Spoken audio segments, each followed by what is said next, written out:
let's talk about some of the starting equipment if you want to become a voice actor. Now keep in mind, up until last year, I was still using this stuff. And I'm not about to gatekeep what I have learned. First, we're going to talk about having a portable sound booth and what that might look like. And what I mean by a portable sound booth is you have to have something to dampen the noise, whether that be a full-fledged booth like I got this past year, or a box or a stand. I've personally had the box before. I still have the box. I love my box. If I were to travel anywhere and I had to do anything, I would probably take the box. This is the box I had. This is another one I found on Amazon. All of these can be found on Amazon. But right now I have a booth that looks like this one, but I made it myself with some PVC pipe. Honestly, it's whatever works best for you, and I'm going to be saying this a lot. It also depends on your budget. Sadly, we must spend money in order to make money. Then, of course, we must talk about microphones. My first microphone ever was a Blue Snowball. I loved my Blue Snowball. Then I moved on to a Blue Yeti. Both of those are USB mics. Then I moved on to an XLR condenser microphone called a Rode NT1. This is kind of a bad boy.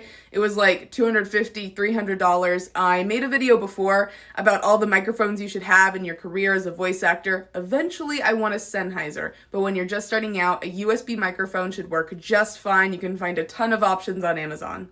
Now, here's a piece of advice that I don't hear a lot of voice actors talking about. You can also rent equipment if you are on a budget. But of course, before you do anything, make sure to do your research. Now, honestly, I don't have much of an opinion about headphones. Make sure that the software is something that you can handle and that is highly recommended, because the software can sometimes confuse the hell out of you like it did me. But these are the headphones that I use, SteelSeries Nova 7 Diablo headphones, and I love them. So yeah, I guess that's my recommendation. Now, speaking of software, I mentioned this in my last video. The best recording software for me personally is Audacity. A lot of people recommend Adobe Audition and a few others, and honestly, good for them. Not for me at this point in my career, because I love Audacity. It was a little confusing at first, but once you know what you're supposed to be tampering with, it'll all fall into place.